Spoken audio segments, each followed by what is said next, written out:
قبل إجراء قرعة نصف نهائي كأس ملك إسبانيا، تضاربت التوقعات حول احتمالية حدوث اصطدام من العيار الثقيل بين قطبي كرة القدم الإسبانية ريال مدريد وبرشلونة، وهو فعلا ما أسفرت عنه القرعة عندما وضعت ريال بيتيس في مواجهة خفافيش فالنسيا من جهة، وريال مدريد في مواجهة برشلونة من جهة ثانية، للكشف عن هوية عريسي نهائي بينيتو فيامارين.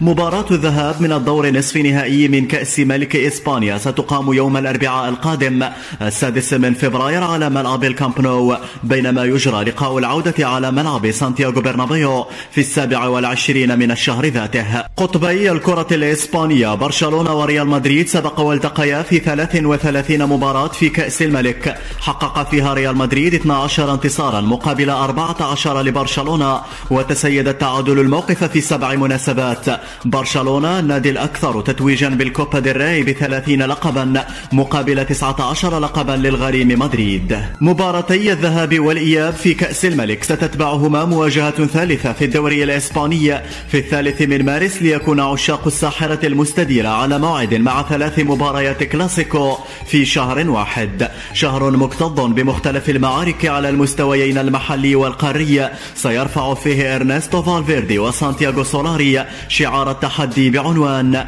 أكون أو لا أكون. هي إذن مواجهات على صفيح ساخن تزامنت مع صحوة الفريقين معا. أول كلاسيكو للأرجنتيني سانتياغو سولاري كمدرب للميرينجي، هل ينجو من كوارث ما تعرض له أسلافه في أول مواجهات الكلاسيكو، أم أن الأمر أصبح عادة وتقليدا؟ برشلونة وريال مدريد ذهاب وإياب على ملعبين اعتدنا أن تدخل الأجسام إليه فتخرج الأبدان وتبقى الرؤوس ملقاة على العشب.